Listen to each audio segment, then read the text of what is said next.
오늘은 시편 73편 28절 주님과 가까이 사는 것이 축복이다 라는 제목입니다. 오늘 본문 말씀 그대로예요. 하나님과 가까이 하는 것이 축복입니다. 하나님을 나의 피난처로 알고 사는 것이 축복입니다.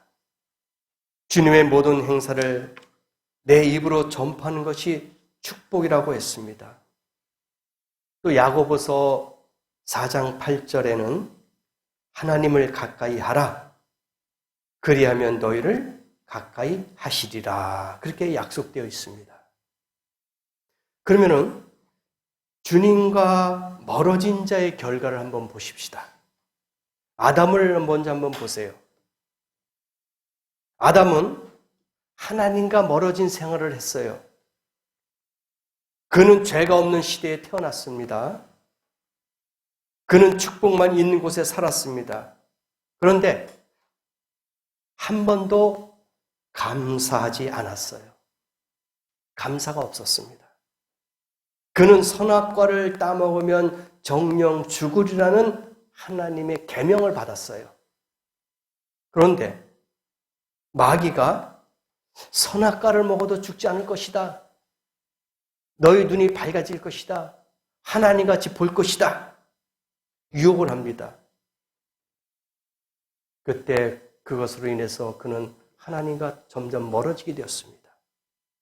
그 결과 어떻게 됐습니까? 선악과를 따먹은 다음에 죄가 들어왔어요. 죄가 들어와서 어떻게 했습니까? 이젠 사망까지 가게 되었습니다. 이게 아담의 결과예요. 참으로 안타까운 일이죠. 또 인물이 있어요. 사울 왕을 한번 보십시다. 그는 처음에는 겸손했어요. 이스라엘의 초대 왕이었습니다. 그런데 40년 동안 이스라엘을 잘 다스렸어요. 근데 말년에 마지막에 그가 하나님의 심판과 저주를 받아 떠나게 됐죠. 불순종했습니다. 하나님이 사무엘을 통해서 사울 왕에게 명령을 했어요.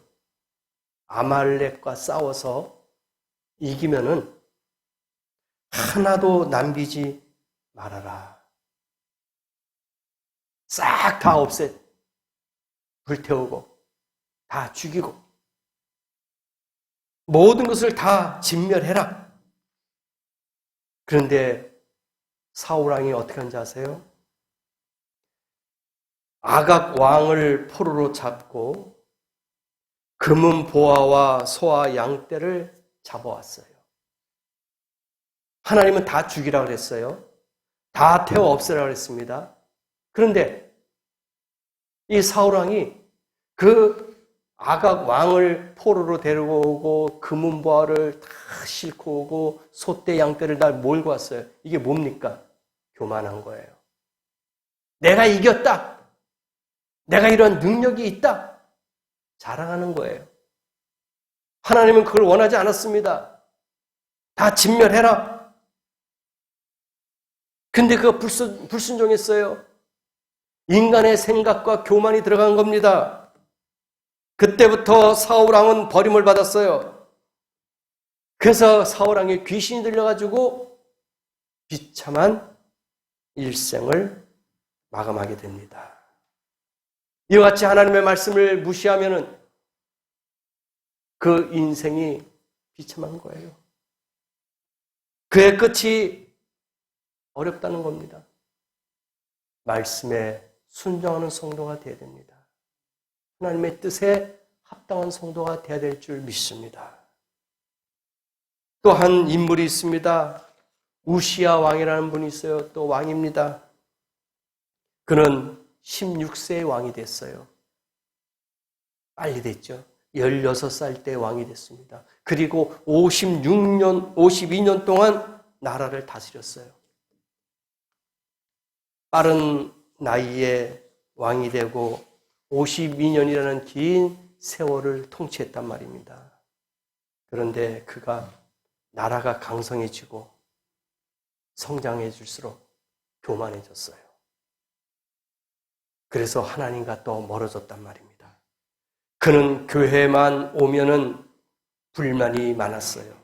무슨 뜻입니까?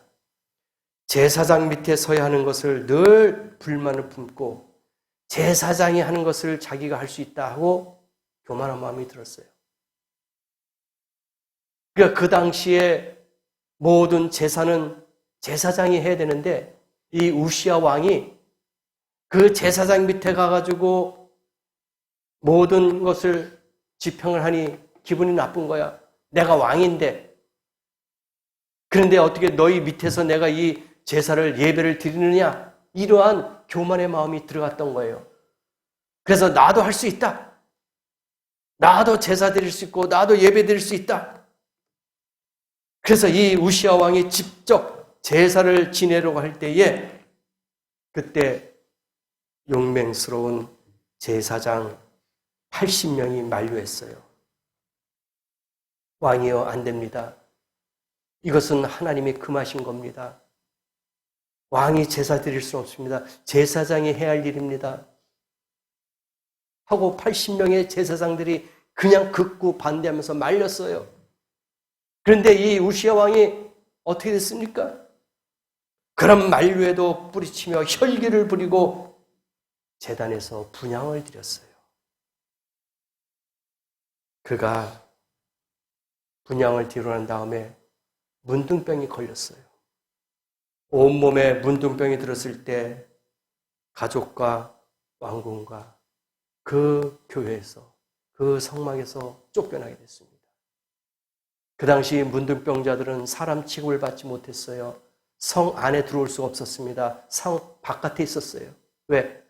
저 사람들은 저주받은 사람이다 하고 사람을 가까이 할 수 없었던 시대입니다. 그런데 이 우시야 왕이 하나님의 명령을 무시하고 제사장들의 그 만류에도 무시하고 자기가 제단에 가서 분향을 하는 바람에 온몸에 문둥병이 걸려서 왕궁을 떠나서 성 바깥으로 쫓겨나는 거예요. 그의 일생은 화려했지만 교만한 행동을 할 때에 52년간의 공적도 아랑곳 없이 비참한 최후를 맞게 됐단 말입니다. 이걸 알아야 돼요. 하나님이 우리에게 주신 거 잘 감당해야 됩니다. 하라 하는 것은 하지만 하지 말라 하는 것은 안 해야 됩니다. 하나님이 금한 것은 우리는 버려야 됩니다. 아깝더라도 그것을 버릴 수밖에 없는 거예요. 교만한 마음이 들고 자랑하는 마음이 든다 할지라도 하나님이 원하시지 않는다면 우리는 순종해야 되는 겁니다. 가룟 유다를 한번 보세요. 예수님의 12제자 중에 한 명 아닙니까? 그가 어떻게 됐어요? 제자인데도 자기 스승을 팔아버렸잖아요. 은 30에 팔아버렸지 않았습니까?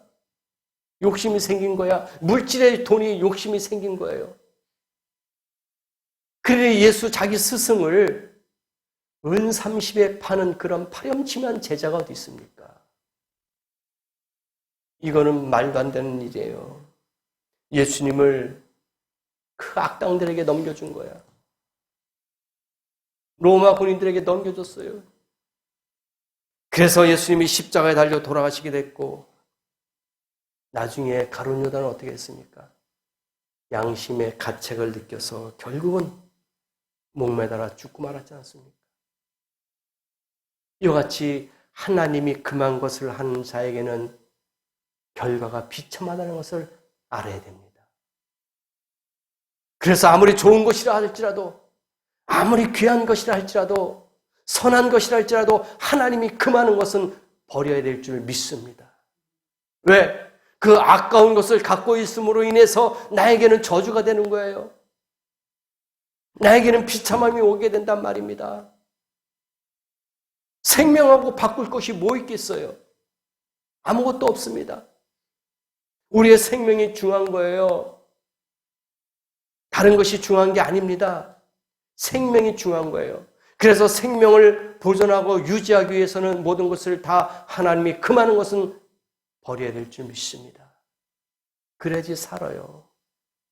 절대로 거기에 집착하거나 교만하거나 욕심 부리지 마십시다. 하나님이 안 된다, 하나님이 버려라 하는 것은 과감하게 없애야 될 것입니다. 그래야지 복이 됩니다. 그래야지 우리의 생명이 보존이 되는 거예요.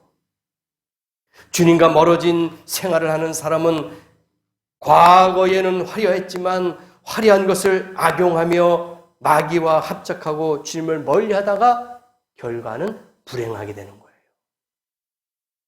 처음에는 잘 풀리는 것 같아요. 처음에는 화려합니다. 처음에는 뭐 가진 것 같아요. 권력이나 명예나 돈, 건강 다 가지고 있어요. 화려합니다. 그러나 하나님이 금하는 것, 하나님이 원하지 않는 것을 한다면 그 화려한 것이 나중에는 비참하게 된다는 사실, 죽음까지 간다는 사실, 우리는 교훈 삼아서 우리는 깨달아야 됩니다. 이게 지혜로운 자예요.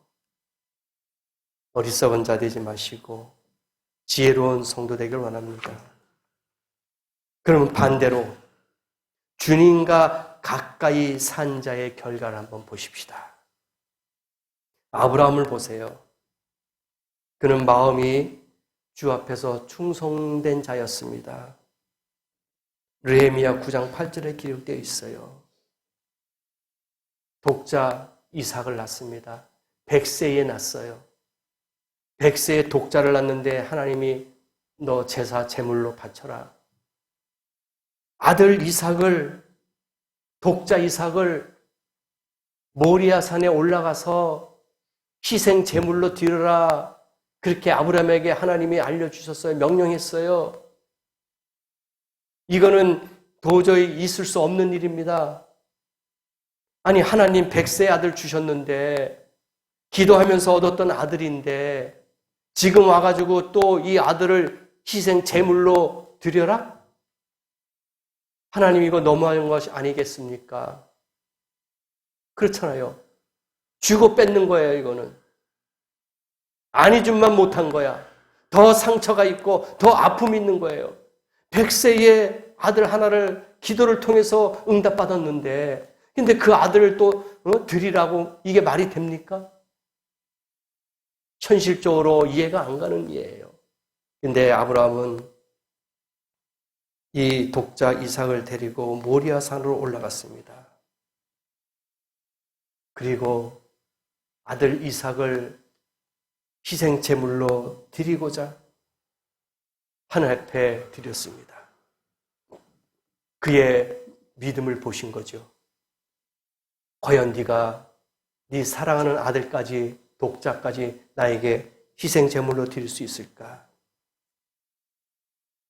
장작을 올려놓고 아들 이삭을 그 위에 올리고 칼로 이제 아들 이삭을 죽이고자, 희생 제물로 죽이고자 할 때에 하나님의 음성이 들렸죠. 그 아이에게 손대지 말아라. 그리고 대신 숯불에 걸려있는, 뿔이 걸려있는 양을 준비해 주셨습니다. 대신 희생 제물로 하나님이 예비하시고 준비하셨습니다. 여러분, 이게 뭐예요? 아브라함은 하나님과 가까이 한 사람이라는 얘기입니다. 하나님과 멀리 있는 사람은 이런 것을 결정할 수 없어요. 하나님과 가까이 하기 때문에 이런 결정할 수가 있었다는 거예요. 여러분도 하나님과 가까이 하는, 주님과 가까워지는 사람이 되어야 될 줄 믿습니다. 그래야지 하나님의 음성을 듣고 하나님의 뜻을 행할 수가 있다는 거예요. 마음이 주님 앞에서 충성되고 사랑의 분리가 정확하며, 그래서 천추에 빛나는 축복과 믿음의 조상이 될 수 있기를 우리도 간절히 원합니다. 그래서 아브라함은 믿음의 조상이 되었어요. 저런 믿음이 있으면은 이 세상에 어딜 내놔도 부족함이 없는 믿음이다. 그래서 믿음의 조상 아브라함이 된 거예요. 여러분도 이러한 아브라함처럼 믿음의 성도 되시길 간절히 축원합니다. 이삭을 한번 보세요. 이삭은 하나님과 가장 가깝게 살다가 사람이에요. 아버지를 따라서 그 믿음이 아들까지, 이삭까지. 그는 아버지 아브라함의 명령에 절대로 순종했잖아요. 그 아들이 아버지가 자기를 희생 제물로 드리고 살 때에 왜 반항을 안 했겠습니까? 할 수 있어요. 그는 젊어요. 아버지는 100세가 넘었어요. 힘이 없습니다. 그래서 아버지가 자기를 희생 제물로 드릴 때에 아버지의 손을 뿌리치고 도망갈 수가 있었어요. 그런데 이삭은 조용히 묵묵히 아버지의 뜻을 받아들였습니다. 이게 얼마나 위대한 믿음입니까? 아브라함의 믿음이 이삭까지 연결되는 것. 이삭은 그렇게 지켜와 봤어요. 여태까지 아버지가 했던 그 하나님과의 관계를 보고 왔단 말입니다. 그래서 아버지 아브라함의 명령에 절대로 순종했습니다. 지금까지 하나님이 해 주셨던 것을 그는 알고 있었던 거예요. 그래서 이삭은 하나님이 또 사랑하는 한 믿음의 사람이 되었던 거예요. 그는 축복을 받았습니다. 아브라함이 칼을 들고 자기를 죽이려 할 때 하나님의 음성을 듣고 그는 다시 살아나는 축복을 받았죠. 뿐만 아니라 그는 한 해 농사가 100배의 축복을 받았어요. 이삭에게 하나님이 그렇게 복을 주신 거예요. 이삭이 가는 곳마다 우물을 파요. 가는 곳마다 생수가 나옵니다. 이스라엘 지역은 이 중동 지역이라고 해가지고 메말라 있어요. 비가 잘 내리지 않습니다. 물이 귀해요. 건조한 지역입니다. 땅을 파도 물이 안 나와요. 그런데 이삭이 가는 곳마다 파면은 생수가 쏟아납니다. 그러면은 생수를 파서 물을 이용하면은 블레셋이라는 또 적대 이방 옆에 있는 나라가 와가지고 또 그 우물을 뺏어요. 왜? 그들은 물이 귀하니까, 물이 생명보다 귀하니까, 물이 없으면 다 죽잖아요. 사람이건 가축이건 짐승이건 뭐 식물이건 다 죽잖아요. 근데 이삭이 파서 물이 콜콜콜 나오면은 블레셋 사람들이 와가지고 또 뺏어버려요. 그러면 또 다른 곳에서 또 이삭이 또 우물을 팝니다. 그럼 또 물이 쏟아요. 계속해서 그렇게 합니다. 가는 곳마다 빼앗으면 다른 곳에, 빼앗기면 다른 곳에, 또 빼앗기면 다른 곳에 계속 우물을 팝니다. 그런데 물이 계속 솟아나요. 이것이 복이에요. 이게 순종의 결과입니다. 여러분도 이러한 축복이 여러분의 삶 속에 나타나기를 축복합니다. 가는 곳마다 생명수가 흘러넘치듯이 가는 곳마다 여러분의 손길로 귀한 것들이 아름답게 100배 열매가 맺기를 축복합니다. 이삭이 그렇게 했잖아요. 하나님이 그의 농사를 100배 축복을 주시고 가는 곳마다 물을 주셨으니 이게 얼마나 큰 축복입니까? 육의 양식을 다 허락한 거예요.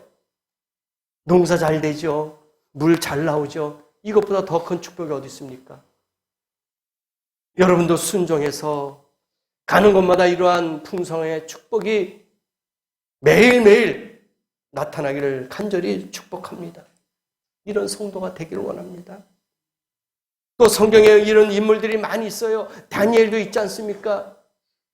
사자굴에서 나왔어요. 생각해 보세요. 우리가 지나가는 큰 웬만한 중형 강아지도 지나가면 우리가 움찔하잖아요. 그런데 이 사자는 얼마나 큽니까? 동물 중에서 최상이에요. 네? 사자를 이길 수 있는 건 아무것도 없어요. 포식자 중에서는 가장 위에 있는 거예요. 근데 다니엘이 사자 굴 속에 빠지게 됐던 거예요. 그때 당시 다니엘은 포로로 잡혀갔어요. 이방 국가입니다. 포로로 잡혀간 그 지역에 그때 다니엘을 미워했던 사람들이 많이 있었어요. 왜냐? 바벨론의 포로로 잡혀갔는데 다니엘을 통해서 하나님이 많은 것을 허락하시고 이적과 기적을 보여주시니까 이 바벨론에 있는 간신배들이 모함을 해요. 쟤를 죽여야 되겠다. 근데 그 방법이 뭡니까? 그때 당시에 왕은 절대적이 아닙니까? 지금도 마찬가지지만. 그래서 왕 외에는 절을 할 수 없어요. 왕에 절을 한다면은 그는 사형을 시키고 사자밥에 들어가게끔 그렇게 조서를 내려요. 그러니까 왕이 그 간신배들의 말을 듣고 맞다. 나한테 절을 하고 경배해야 되는데 다른 곳에다 하면 안 된다 하고 조서를 내려. 그렇게 하면은 죽일 것이다. 근데 아브라함은 포로 생활이잖아요. 그래서 하루에 3번씩 자기 고향을 위해서 창문을 열고 기도했어요. 간신배들이 함정에 딱 걸린 거야. 잘 됐다. 그래서 다니엘을 왕에게 고발합니다. 그럼 결과가 어떻게 됐습니까? 그건 뻔한 거 아닙니까? 사자굴 속에 밥으로 던지는 거야. 그런데 어떻게 됐어요? 사자굴 속에 들어갔지만 하나님이 천사를 통해서 그 사자의 입을 막았습니다. 살아났어요. 이게 믿음이에요. 그 어떤 것도 내가 하나님을 섬기는데, 하나님을 믿는데 방해가 되는 것이 있다면 그것을 무시하고 오로지 하나님만 섬긴다는 다니엘. 그럴 때 그가 바벨론의 최고의 자리까지, 신하로서는 최고의 자리까지 올라갑니다. 국무총리가 되었습니다. 이게 말이 됩니까? 자기 나라도 아니에요. 포로로 잡혀갔던 나라, 이방 나라에서 국무총리까지 되었습니다. 이같이 하나님의 뜻을 찾는 자에게는 하나님이 주시는 영광과 축복이 임할 줄 믿습니다. 여러분도 힘들고 어렵더라도 사자굴 속에 들어가고 목숨이 위태롭다 할지라도 끝까지 이러한 순종과 믿음을 갖고 있다면 하나님은 기적과 이적을 허락할 줄 믿습니다. 이게 사는 거예요. 베드로도 있어요. 예수님의 수제자예요. 베드로가. 본래 가난하고 무식하고 배경이 없는 베드로였습니다. 그런데 어떻게 수제자가 되었습니까? 예수님이 그를 12제자 중에 하나로 선발했을 때에 베드로는 그 모든 것을 다 버리고 배, 그물, 형제, 부모 다 버리고 예수를 따라갔어요. 세상의 권력과 물질과 명예 다 버리고 따라간다는 얘기입니다. 그리고 주님의 말씀을 전하는 그런 위대한 사도가 되었습니다. 그런데 베드로도 실수했죠. 예수님이 잡혀가던 날 그가 이야기합니다. 선생이여, 나는 주님을 선생을 부인하지 않겠습니다. 왜? 예수님이 잡혀간다는 것을 알고 있기 때문에 그러면은 자기도 잡혀갈 거예요. 왜? 예수를 선생을 잡아가면 그 제자들도 같이 감옥에 갈 수밖에 없어요. 이제 베드로가 두려운 마음이 있었어요. 예수님이 잡혀가는 걸 보고 있는 거야. 그때 그 옆에서 어떤 여자가 너 베드로 아니야? 너 저 예수라는 사람을 따라다녔던 그 제자 아니야? 그렇게 이야기하니까 그 옆에 군인들이 있었을 거 아닙니까? 베드로가 뭐라고 했습니까? 무슨 소리야? 너 착각하고 있는 거야. 아마 비슷한 사람이겠지. 나 저 사람 몰라. 저 예수라는 사람 몰라. 나 베드로 아니야. 비슷한 사람일 거야 하고 부인합니다. 몇 번을 부인했습니까? 3번을 부인했어요. 3번을 부인하고 나니까 닭이 울었어. 새벽이 다가온 거예요.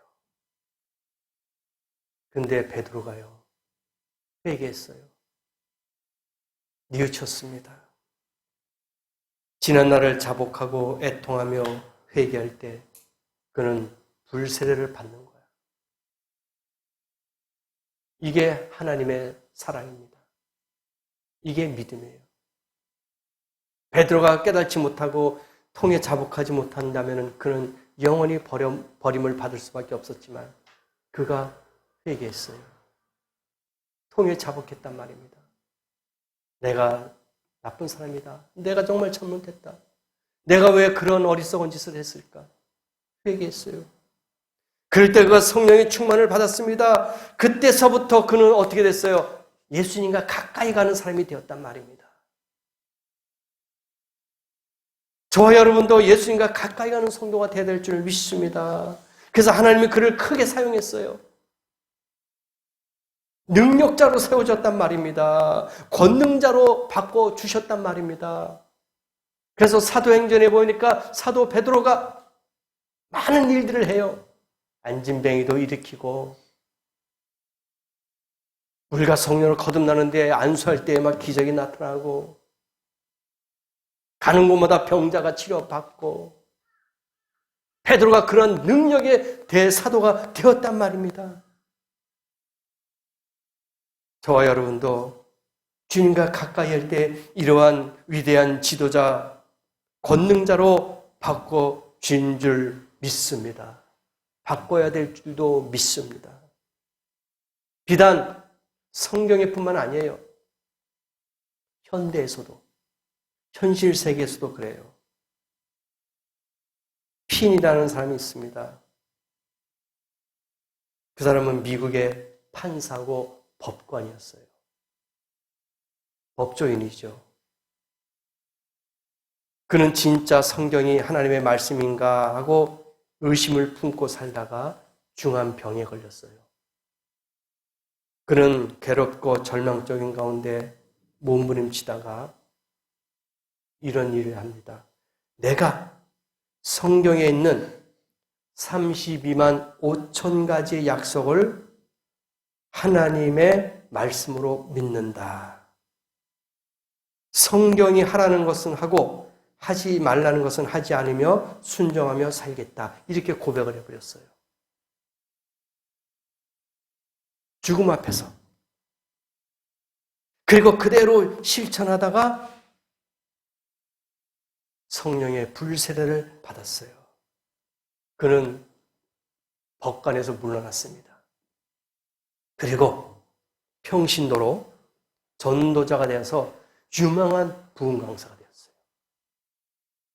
판사라는 그 직업을 놔두고 아주 유명한 부흥 강사가 되었다는 얘기예요. 그래서 그가 단독으로 52만 명을 구원시켰어요.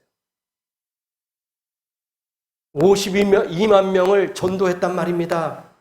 유명한 부흥 강사가 되었어요. 엄청난 지도자로 바뀌었단 말입니다. 이게 하나님과 가까이 하는 사람의 결과예요, 결과. 우리도 이 성경 말씀이 하나님의 말씀인 것을 믿고 순종하면 하나님과 가까이 되는 줄을 믿습니다.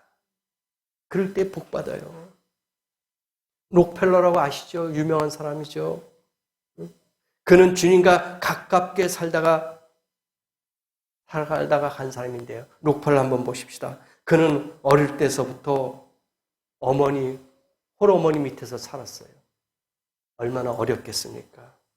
얼마나 힘들었겠어요. 홀어머니 밑에 있었는데. 근데 그 어머니가 돌아가실 때 록펠러에게 이야기했어요. 교회 가면은 뒷자리에 앉지 말고 맨 앞자리에 앉아라.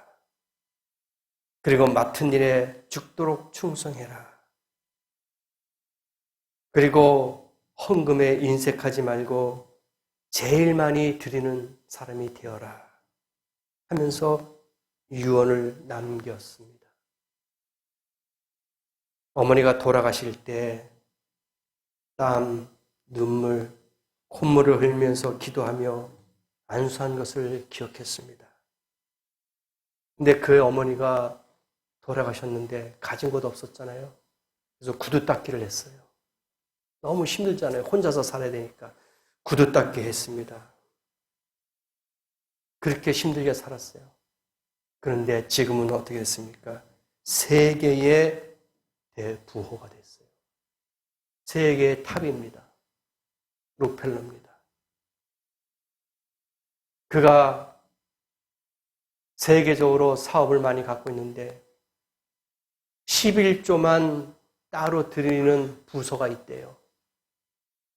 하나님 앞에 얼마나 많은 돈이 들어오는지 계산이 안 되니까 11조만 따로 분리해서 드릴 수 있는 직원을 뒀대요. 그 정도로 수입이 많은 거예요. 하나님 앞에 그렇게 많이 헌신했어요. 교회도 세우고 병원도 세우고 많은 선교를 했습니다. 엄청난 부를 주셨어요. 이게 하나님과 가까이 하는 사람이에요. 여러분도 말로만 적당히 꾸며대는 신앙생활을 하지 마십시다. 진심으로. 입으로만 주님과 가까워지는 생활은 오히려 주님의 노여움을 살 뿐이에요. 마음속에서도 우러나는 진심이 있어야 돼요. 입으로만 행동으로만 사랑하는 것이 아닙니다. 정말 마음 중심의 진심으로 나오는 그런 하나님의 사람이 되어야 되는 거예요. 입으로만 적당히 꾸며대는 사람은 주님을 우롱하는 거예요. 하나님을 속이는 겁니다. 그런 사람들은 되는 것 같은데 안 되는 사람이야. 잘 풀리는 것 같은데 먹통이야. 안 돼요. 오직 마음과 뜻을 다하여 주님과 가깝게 살다가 큰일하며 축복받고 영광 올려드리는 성도가 되어야 됩니다. 그래서 오늘 본문 말씀에 뭐라 했습니까? 하나님께 가까이 함이 나에게 복이다. 그렇게 되어 있어요. 복은 거창한 게 아니에요. 어려운 것도 아닙니다. 하나님과 가까이 하는 것이 복인 줄 믿습니다. 하나님께 가까이인 게 뭐예요? 말씀대로 사는 겁니다. 기도 생활하고 말씀 보면서 찬양하면서 또 예배 드리면서 이 모든 것들이 다 하나님과 가까이 하는 거예요. 쉬운 겁니다. 어려운 건 아니에요. 우리도 주님과 가까이 하는 것이 큰 축복인 줄 믿고 매사에 주님이 기뻐하시는 일을 하면서 주님과 가까워지고 축복과 권능을 받는 성도가 되어야 되겠습니다. 그래서 주님과 가까이 하다가 축복받고 놀라운 기적의 역사를 체험하는 성도가 되길 원합니다.